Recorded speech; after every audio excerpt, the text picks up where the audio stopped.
Mister ladies viewers அனைவருக்கும் வணக்கம். நான் டாக்டர் ராஜலட்சுமி, சித்தா பிசிஷியன். இந்த பதிவுல எதை பற்றி பார்க்க போறோம் அப்படின்னா தூக்கமின்மை. தூக்கமின்மை அப்படிங்கிறது இந்த காலகட்டத்துல எப்படி அப்ரோச் பண்றது அப்படின்னு பாத்தீங்கன்னா, நிஜமாவே தூக்கம் வராமல் இருக்கிறோமா, இல்ல நம்மள வேற சில விஷயங்களில பிக்ஸ் பண்ணிட்டு தூக்கம் வரல அப்படின்னு நம்ம உடம்பு மீது பழி போடுறோமா அப்படின்னா, இதுல செகண்ட் கேட்டகரி தான் நம்ம அதிகமா இருக்கோம். நாம் சில தவறுகளை செஞ்சுட்டு நம்ம என்ன செஞ்சிரும் அப்படின்னா, அந்த பழிய தூக்கி உடம்பு மேல போட்டு எனக்கு தூக்கம் வர மாட்டேங்குது அப்படின்னு. தூக்கம் அப்படிங்கிறது என்ன? பகல்ல படுத்து தூங்குறது தூக்கமா அப்படின்னா அதெல்லாம் கிடையவே கிடையாது. அண்டத்தில் உள்ளதே பிண்டம், பிண்டத்தில் உள்ளதே அண்டம். நம்ம உடம்பும் நம்மளுடைய சர்க்காடியல் ரிதம், அதைத்தான் இன்னைக்கு நவீன விஞ்ஞானத்துல என்ன சொல்றோம்னா சர்க்காடியல் ரிதம். சூரியன் உதித்தல் மறைதல் இதுக்கேற்றாப்புலதான் நம்ம உடம்புக்குள்ள இருக்க பயாலஜிக்கல் கிளாக்கும் செயல் புரியும். ரெண்டும் கோஆர்டினேட் ஆகல அப்படின்னா நமக்கு நோய் நிலையை தான் ஏற்படுத்தும். சூரியன் உதிக்கிற நேரத்துல நம்ம எழுக்கணும், அதே மாதிரி அது மறைந்து ஒரு 3 மணி நேரம் 4 மணி நேரத்துல நம்ம உறங்கணும். இதுதான் நம்ம உடம்புல இருக்க ஹார்மோன்ஸும் அப்படிதான் இருக்கும். மெலட்டோனின், செரட்டோனின், கார்டிசோல் இது எல்லாமே அதுக்கேற்றதான். இதுல ஏதாவது கொஞ்சம் மாறுச்சுனாதான் நம்மளுடைய ஹார்மோன்ஸ் தவறுதலாக போய் நமக்கு பல நோய்களை நமக்கு ஏற்படுத்தும். அப்ப தூக்கம் அப்படிங்கிறது எப்படி இருக்கணும் அப்படின்னா, இரவு நேரத்துல நம்ம ஒரு 8 மணி 9 மணி இல்ல இன்னைக்கு காலகட்டத்துல 10 மணிக்கு போய் நம்மள புஷ் பண்ணணும், போய் நம்ம படுக்கணும் அப்படிங்கிற நம்ம உடம்பே அந்த தேவைக்கு இது பண்ணணும். படுத்துட்டு காலையில் சில பேர் சொல்லுவாங்க, எனக்கு காலையில 4:30 மணிக்கெல்லாம் முழிப்பு வந்துருச்சு, 5 மணிக்கெல்லாம் விழிப்பு வந்துருச்சு அப்படின்னு குறை சொல்லுவாங்க. உங்களுக்கு தூக்கம் சரியா இருக்கான்னா, எனக்கு தூக்கம் சரியில்லை டாக்டர், 4:30 மணி 5 மணிக்கெல்லாம் விழிப்பு வந்துருது, எந்திரிச்சுக்கிறேன் அப்படின்னு. அது தவறான ஒரு விஷயம். இதைத்தான் நம்ம முன்னோர்கள் பிரம்ம முகூர்த்தம் அப்படின்லாம் சொல்றாங்க. நார்மலாவே நம்ம நேச்சுரலாவே சயின்டிபிக்காவே என்ன அப்படின்னா, நம்மளுடைய கார்டிசோல் ஹார்மோன் காலையில அந்த ஒரு 3:30 4:30 அப்படியெல்லாம் நல்ல ஒரு ஆக்டிவ் ஆகி 8 மணிக்கு அந்த பாம்பு படுத்துரும். அந்த நேரம் தான் ஆக்டிவா இருக்கும். நம்ம எதை சிந்திக்கிறோம், எந்த ஒரு முடிவை எடுக்கிறோம், இதெல்லாம் அந்த நேரத்துலதான் எடுக்கணும். இதைத்தான் நம்ம முன்னோர்கள் பிரம்ம முகூர்த்தத்துல அப்படிங்கிறத ஒரு இன்டைரக்டா சொல்லி வச்சாங்க. நம்ம என்ன பண்றோம் அப்படின்னா, எந்திரிக்கிறதே 7 மணி 8 மணி, அந்த கார்டிசோல் ஹார்மோன் கீழே பிளாட் ஆகிற நேரத்துலதான் நம்ம என்ன செய்வோம், எந்திரிப்போம். அப்ப நம்ம எடுக்கக்கூடிய முடிவுகள், முயற்சிகள் எதுவுமே சரியா இருக்காது, தோல்வியில தான் முடியும். அப்ப காலையில எந்திரிக்கணும். காலையில எந்திரிக்கிறப்ப அப்படி டக்குன்னு நம்ம எந்திரிச்சிடணும். எந்திரிக்கிறப்பயே ஐயோ இன்னும் கொஞ்ச நேரம் தூங்கலாமா, எந்திரிச்சு உட்காந்துட்டு அதுக்கப்புறமேட்டுக்கு உட்காந்துக்கிட்டே தூங்குறது. கொஞ்ச நேரம் கழிச்சு ஒரு 7 8 மணிக்கெல்லாம் தூங்கணும் அப்படின்னாலே அந்த தூக்கம் நமக்கு முழுமையான தூக்கம் கிடையாது. எதற்காக இதை திருப்பி ஸ்ட்ரெஸ் பண்ணி சொல்றேன் அப்படின்னா, நம்ம என்ன பண்றோம் அப்படின்னா, நிறைய பேர் தூக்கம் தானே, ஒரு தூக்க மாத்திரை நம்ம போட்டுக்கலாம் அப்படின்னு. ஆனா தூக்க மாத்திரை போட்டு நம்ம தூங்குறோமா அப்படின்னா கிடையாது. நம்ம கண்ணை மூடுறோம், நம்மள ஒரு போதை நிலைமையில தான் வச்சிருக்கோம். அந்த நினைவுகள் அப்படிங்கிறது சப்கான்சியஸா நமக்கு ஓடிக்கிட்டு தான் இருக்கும். அப்புறம் எந்திரிக்கிறப்பையும் நமக்கு ஒரு சுறுசுறுப்பு தன்மை இருக்காது. பகல் நேரத்துல அப்படியே உட்கார்ந்துகிட்டே தூங்குறது, இந்த மாதிரி விஷயங்கள் இருக்கும். வயதானவர்களுக்கும் இது பொருந்தும். என்ன அப்படி சொல்றாங்க அப்படின்னா, நிறைய பேர் வயதானவங்களுக்கு அப்படியெல்லாம் கிடையாது. கடைசி காலம் வரைக்கும் என்ன அப்படின்னா, நம்ம ஒரு ஆக்டிவா இருக்கணும் அப்படின்னா நம்ம இரவு தூக்கம் முழுமையா இருக்கணும். அப்ப இங்க பிரச்சனைக்குரியது என்ன, நோய் நிலைகளா அப்படின்னா, இன்னைக்கு இருக்கக்கூடிய இந்த ஜெனரேஷன் எல்லாருமே இப்ப வாழ்றவங்க செய்யக்கூடிய தவறுகள் அப்படிங்கிறது 3 முக்கியமான தவறுகள். ஒன்று என்ன அப்படின்னு பாத்தீங்கன்னா ஸ்ட்ரெஸ். மன அழுத்தம், இன்னைக்கு அதை பர்ன்ட் அவுட் அப்படின்னு கூட சொல்லுவாங்க. அது முதல் காரணமா இருக்கு.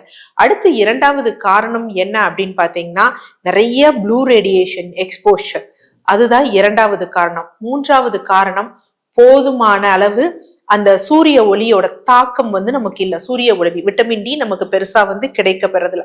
இதுதான் மெயின் விஷயம். ஃபர்ஸ்ட் ஸ்ட்ரெஸ் அப்படிங்கிறது என்ன, பர்ன்ட் அவுட் அப்படிங்கிறது என்ன அப்படின்னா, இப்ப நான் ஒரு வேலைய, நிறைய பேர் ஸ்ட்ரெஸ்னா என்ன சொல்றாங்க, நிறைய வேலை செய்யறாங்க அப்படிங்கிறது ஸ்ட்ரெஸ் கிடையாது. ஒரு செயல் நம்ம செய்யறோமா, இல்ல ஒரு லைஃப் நம்ம வாழ்றோமா, அதுல ஒரு ஈடுபாடு இல்லாம ஏனோ நம்ம செய்யறோம், எனக்கு இதுல இன்கம் வேணும், இல்ல இப்போ ஒரு வேலைக்கே நம்ம படிப்பே நம்ம பெற்றோர்கள் படிக்க வைக்கிறாங்க அப்படின்னா, எனக்கு அந்த படிப்பு இது பிடிக்கல, எனக்கு வேற ஒரு லைன்ல தான் இன்ட்ரெஸ்ட் சொல்றாங்கன்னு படிக்கிறாங்க பாத்தீங்களா, அந்த குழந்தைகள் ஸ்ட்ரெஸ்க்கு உள்ளாவாங்க. அவங்க விரும்பி படிச்சாங்க அப்படின்னா அது அவங்களுக்கு ஸ்ட்ரெஸ் ஆக மாட்டாங்க, பர்ன் அவுட் பண்ண மாட்டாங்க. ஒரு வேலை, நான் படிச்சதுக்கு ஏத்த வேலை கிடைக்கல, இப்படி ஒரு வேலையை பார்க்கணும்னு நினைச்சேன், முடியல, ஆனா என்னோட இன்கம் வேணும், நான் இதெல்லாம் பேலன்ஸ் பண்ணணும் அப்படின்னு பண்றாங்க பாத்தீங்களா, அது அவங்களுக்கு ஸ்ட்ரெஸ் ஆவாங்க, பர்ன் அவுட் ஆவாங்க.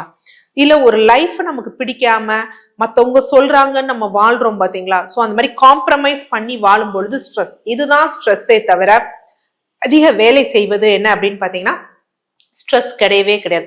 சோ அதுல இருந்து நம்ம வெளியே வரணும். அது என்ன, நம்மளுடைய தேவையையும் தீர்வையும் நாம தான் வந்து எதிர்கொள்ளணுமே தவிர இதற்காக மருத்துவரோ மருந்துகளோ ஒரு பொழுதும் என்ன அப்படின்னா கை கொடுக்காது.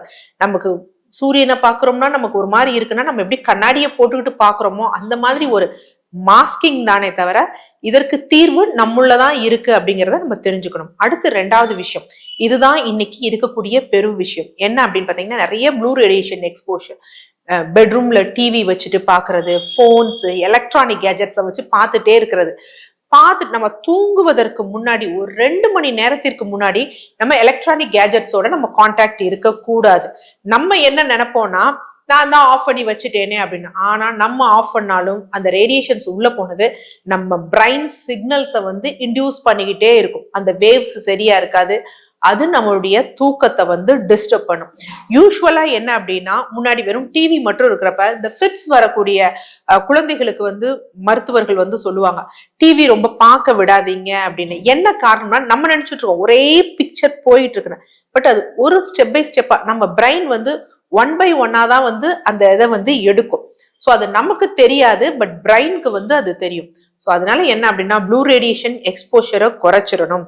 இரவு நேரம் வந்து நம்ம தூங்குவதற்கு ஒரு 2.5 hours முன்னாடியே, 2.5 மணி நேரத்துக்கு முன்னாடியே இந்த போன் பாக்குறது, டேப் பாக்குறது, லேப்டாப் பாக்குறது, அதை அவாய்ட் பண்ணணும். இது ரொம்ப முக்கியமான விஷயம். மூணாவது முக்கியமான விஷயம் என்னன்னா, நம்மில் பலருக்கும் இன்னைக்கு வெயில் படுறதே இல்லை. குறிப்பாக வந்து என்னன்னா, நார்மலா நம்மிடம் கன்சல்டேஷன் எடுக்கிறவங்க, அப்ராட்ல ஓவர்சீஸ்ல எடுக்கிறவங்க, குறிப்பாக யூகேல எடுக்கிறவங்க பாத்தீங்க அப்படின்னா என்ன அப்படி இருக்கும் அப்படின்னா, நமது தமிழ் குழந்தைகளும் சரி, இல்ல ஈழத்தமிழ் குழந்தைகளும் சரி, நிறைய பேருக்கு என்ன பிரச்சனைகள் இருக்கும் அப்படின்னா, இந்த தைராய்டு பிரச்சனை வந்து அதிகமாக இருக்கும். அதற்குரிய காரணம் என்னன்னா, நம்முடைய மரபணு ஓரளவுக்கு விட்டமின் டி எடுக்கக்கூடிய அளவுக்கு சூரியன்ல இருந்து கிடைச்சு யூட்டிலைஸ் பண்ற மாதிரி செட் ஆயிருக்கும். சோ இதே அங்கேயே இருக்கக்கூடிய குழந்தைகள், அந்த மரபணு சார்ந்த குழந்தைகளுக்கு பெருசா அது இருக்காது. ஏன்னா அவங்க ஜீன் அது ஆட்டோமேட்டிக்கா அது செட் ஆயிருக்கும். அப்ப அவங்களுக்கு அதிகமா தைராய்டு வரக்கூடிய காரணங்கள் வந்து அதுதான். சோ அதே மாதிரிதான் இன்னைக்கு என்ன பண்றோம், நைட்லாம் உட்காந்து வீட்டுக்குள்ள வேலை செய்யறது, பகல்ல வந்து தூங்கிறது, அந்த ஒரு பிரச்சனை இருக்கு. இல்ல என்னன்னா, நம்ம என்ன பண்றோம், குழந்தைகளை ரொம்ப நல்லா வச்சுக்கிறோம்னு சொல்லி ஏர் கண்டிஷன்டு கிளாஸ் ரூம்ஸ் இருக்கக்கூடிய பள்ளிகள்ல சேர்க்கிற வழக்கம் வந்து இருக்கு. அது நிறைய ஆட்டோஇம்யூன் டிசார்டரை உண்டு பண்ணுது. இன்னொரு விஷயம் என்னன்னா, இந்த வெயில் பட்டாதான் நம்ம மெலட்டோனின், செரட்டோனின் அப்படிங்கக்கூடிய ஹார்மோன்ஸ் வந்து இருக்கு. இந்த மெலட்டோனின் ரொம்ப முக்கியம். எதற்குன்னா, நம்முடைய தூக்கத்துக்கு. சோ மெலட்டோனின் இருக்கும் பொழுது தூக்கம் இருக்கும், செரட்டோனின் வரும் பொழுது என்ன ஆகும் அப்படின்னா தூக்கம் போயிடும். சோ இது ஆல்டர்னேட்டா தான் இருக்கும். அப்ப காலையில சூரியன் உதித்தவுடன் அந்த சூரிய ஒளி நம்ம கிட்ட படும் பொழுது என்னன்னா, மெலட்டோனின் கீழே போயிடும், செரட்டோனின் இன்க்ரீஸ் ஆகும். அப்போ ஒரு ஆக்டிவா இருக்கும். அதோடது போகிற பொழுது, முடியும் பொழுது அந்த செரட்டோனின் போயிடும், திருப்பி மெலட்டோனின் அதிகமாகும். சோ தூக்கத்துக்கு மெலட்டோனின் ரொம்ப முக்கியம். இந்த மெலட்டோனின் சரியா இருக்கணும்னா நமக்கு போதுமான அளவு சூரிய ஒளி எக்ஸ்போஷர் இருக்கணும். இது மூன்றும் தாங்க இன்னையோட ஜெனரேஷன்ஸ்க்கு நமக்கு தூக்கம் இல்லாமல் இருப்பதற்குரிய பெரும் காரணம். வீட்டுக்குள்ளேயே அடைஞ்சு கிடக்கிறது, ஒரு கார்ல ஏறினாலும் அந்த ஏசி போட்டு அந்த சூரிய ஒளி படக்கூடாதுன்னு இது பண்றது, நிறைய சன்ஸ்கிரீன் லோஷன்ஸ் வந்து யூஸ் பண்றது. நம் நாட்டுல இன்ஸ்டிடியூஷனல் பேஸாவும் சரி, இல்ல நார்மலா டெர்மோ ஏதாவும் பார்த்தோம் அப்படின்னா பெருசா வந்து ஸ்கின் கேன்சர்ஸ் இருக்கிறது கிடையாது. ஏன்னா நம்மளுடைய ஸ்கின் அந்த அளவுக்கு நமக்கு ப்ரிப்பேர் பண்ணி வச்சிருக்கோம். நம்ம தூரத்துல தான் வந்து இருக்கோம் அந்த ஈக்குவேட்டர் லைன்ல இருந்து. அந்த ஈக்குவேட்டர் லைன்ல இருக்கவங்க, ஸோ அவங்களுக்கு தான் நிறைய எக்ஸ்போஷர் இருக்கும். இல்ல மெலனின் பிக்மெண்டேஷன் அவ்வளவா இல்லாதவங்களுக்கு தான் அந்த மாதிரி கேன்சர்ஸ் வரும். அதை ப்ரொடெக்ட் பண்ண அவங்க சன்ஸ்கிரீன் லோஷன் இது பண்ணும். ஆனா நம்ம என்ன பண்றோம் அப்படின்னா, கொஞ்சம் வெயில்ல போனா நார்மலா படுறப்போ அந்த ஸ்கின் ஒரு சேஞ்ச் கலர் இருக்கும், பட் அது ஒரு ப்ராடா ஸ்கின் டேன்னு நினைச்சு நம்ம பசங்க ஐயோ கருத்துட்டோம் அப்படின்னு சொல்லி கருக்க கூடாது அப்படின்னு நிறைய ஸ்கின் அந்த சன்ஸ்கிரீன் லோஷன்ஸ் யூஸ் பண்றாங்க. இதுவும் நமக்கு போதுமான அளவு சூரிய ஒளி, விட்டமின் டி கிடைக்காத ஒரு குறை ஏற்படுது. இது இன்டைரக்டா தூக்கமின்மையே இது பண்ணுது. சோ இந்த மூணுல எந்த தவறு செய்யறோமோ அதை ஃபர்ஸ்ட் ரெக்டிஃபை பண்ணணும். அடுத்து தூக்கத்துக்கு என்ன டாக்டர் நான் பண்ணணும், இதெல்லாம் நான் பண்ணி வர்றேன், பட் இது கொஞ்சம் எடுக்கிற வரைக்கும் நம்ம உடம்பு அட்ஜஸ்ட் ஆகும். அப்ப என்ன பண்ணலாம், கசகசாவை பால்ல கலந்து குடிக்கலாமா அப்படின்லாம் நிறைய பேர் கேட்பாங்க. கசகசாவும் ஒரு வகையான தூக்கம் உண்டு பண்ணக்கூடிய போதை வகையை சார்ந்ததுதான். சோ அது குடிச்சாலும் நமக்கு தூக்கம் வர்ற மாதிரி இருந்தாலும் அது முழுமையா கிடையாது. அதே மாதிரிதான் ஜாதிக்காயும். சோ ஜாதிக்காய் கொஞ்சம் அந்த மாதிரி உண்டு பண்ணாலும் ஜாதிக்காய் டைஜஷனை இம்ப்ரூவ் பண்ணும். சோ அப்ப என்ன ஆகும் அப்படின்னா, குறிப்பாக குழந்தைகளுக்கு நம்ம கொஞ்சம், ஏன்னா இன்றைய காலகட்டத்துல குழந்தைகள் எப்படி இருக்காங்க ஆரம்ப காலகட்டத்துல இருந்தேன்னா, நைட்டெல்லாம் முழிச்சிருக்குது. கை குழந்தையாக இருக்கிறப்பந்தே அந்த பழக்கத்தை உண்டு பண்ணிடுறாங்க. விழித்து இருக்கிறது, பகல்ல தூங்குறது. அடுத்து ஸ்கூல் போறப்பையும் அப்படியே வருது. அதுவும் இந்த கோவிட்னு ஒரு டிரான்ஸ்பர்மேஷன் வந்தப்ப பெற்றோர்களும் என்ன செய்யறாங்கன்னா, நைட்டு 12 மணி வரைக்கும் டிவி பாக்குறது, இல்ல நாங்க அவ்வளவு நேரம் ஒர்க் பண்றோம்னு சொல்லி குழந்தைகளும் அவங்களோட அக்கம்பனி பண்றப்ப ஒரு தவறான ஒரு ஜெனரேஷனை நம்ம யூஸ் பண்ணிட்டு இருக்கோம். ஆனா குழந்தைகளுக்கு ஜாதிக்காய், நீங்க சித்த மருத்துவர்களிடம் கேட்டு உங்க குழந்தைகளோட வயது அதெல்லாம் கேட்டு நம்ம ஜாதிக்காயை பால்ல கொடுக்க ஆரம்பிக்கலாம். இது குழந்தைகளுக்கு ஒரு நல்ல ரெமடி. இது அப்படியே கொடுத்துட்டு இருக்க கூடாது. அவங்களுக்கு ஒரு சைக்கிள் வர்ற வரைக்கும் கொடுத்துட்டு அதுக்கப்புறம் அதை ஸ்டாப் பண்ணும். அது ரொம்ப முக்கியம். அடுத்து இந்த நடுத்தர வயதுன்னு இருக்கு பாத்தீங்களா, யூஸ்வலா அதை பித்த வயதுன்னு சொல்லுவாங்க, அழல் இருக்கக்கூடிய வயது அப்படின்னு சொல்லுவாங்க. இவங்களுக்கு இந்த நேரத்துல இந்த வயிறு சம்பந்தப்பட்ட பிரச்சனைகள் இருக்கும். சோ அவங்களுக்கு எல்லாம் ஒரு தூக்கம் வருவதற்கு ஒரு அற்புதமான விஷயம் என்ன அப்படின்னு பாத்தீங்கன்னா கெஃபிர். சோ கெஃபிர் அப்படிங்கிறது நமது பாரம்பரியது இல்ல அப்படின்னாலும் இதுல இருக்கக்கூடிய நன்மை தரக்கூடிய பாக்டீரியா கிரானியூல்ஸ் இருக்கு பாத்தீங்களா, அது எடுக்கும் பொழுது என்ன ஆகும்னா நம்ம கட் வயிறு பாக்டீரியாவை, அந்த குடல்ல இருக்கக்கூடிய பாக்டீரியாவை நல்லா வச்சிருக்கோம். நம்ம கட் தான் நம்மளுடைய 2வது பிரைன். சோ இது நல்லா இருக்கும் பொழுது தூக்கம் நல்லா வரும். அவங்களுக்கு செரிமானம் இது பாத்தீங்கன்னா இந்த மிடில் ஏஜ்ல இருக்கிறவங்களுக்கு நல்ல பலன் தரும். வயதானவர்கள் என்ன அப்படின்னா, அந்த நிறைய பேர் சொல்லுவாங்க வயதான பிறகு மலச்சிக்கல் இருக்கு அப்படின்னு. அதற்குரிய காரணம் தூக்கமின்மை. அதை தொடர்ந்து பித்த நீர் உற்பத்தி சரியா இருக்காது. அதனாலதான் இந்த தூக்கத்துக்காக மாத்திரை போடுறவங்க நிறைய பேருக்கு பித்தப்பையில கற்கள் உருவாகும். சோ இந்த வயதானவர்கள் தூக்கத்தை வர வைக்க என்ன செய்யறாங்கன்னா, இன்னைக்கு எல்லார் கையிலயும் இந்த போன் இருக்கு. வயதானவர்களுக்கும் அதான் ஒரு பெரும் குறைபாடு. அவங்க சொல்லக்கூடிய பிளேம் பண்ணக்கூடிய விஷயம் என்ன அப்படின்னா, எனக்கு தூக்கம் வரல அதனாலதான் நான் போன் பாக்குறேன்னு. ஆனா நீங்க பெரியவர்கள் இருந்தாலும் நீங்க என்ன பண்ணுங்கன்னா, ஒரு 7:30 மணிக்கு மேல போனை பாக்காதீங்க, டிவிய பாக்காதீங்க, எதையும் பாக்காதீங்க. ஆரம்பத்துல கொஞ்சம் கஷ்டமா தான் இருக்கும், போட்டுட்டு படுத்துருங்க. அதே மாதிரி இந்த வயதானவர்களுக்கு 4:30 மணிக்கு ஒரு விழிப்பு வரும். கண்டிப்பா நிறைய பேருக்கு விழிப்பு வரும். அத குறையா நினைச்சுக்கிறாங்க. அப்படி இல்ல, 4:30 மணிக்கு விழிப்பு வருதா, எந்திரிங்க. எந்திரிச்சு வீட்டுல விளக்கேத்துறதோ, இல்ல நீங்க எந்த மார்க்கத்தை சார்ந்தவர்களோ அந்த உங்க தொழுகையை மேற்கொள்ளுங்க. மேற்கொண்டுட்டு சும்மா வாக்கிங், இல்ல உங்களால எந்த அளவுக்கு நடக்க முடியுமோ வீட்டுக்குள்ள நடந்துட்டு அந்த மாதிரி இது பண்ணுங்க. இடையில தூக்கம் வந்தது அப்படின்னா ஒரு சின்ன ஸ்னாப் எடுங்க. பகல்ல பெரிதா உறங்காதீங்க, புக்கு படிங்க. சோ ஏதாவது ஒண்ணு பண்ணுங்க.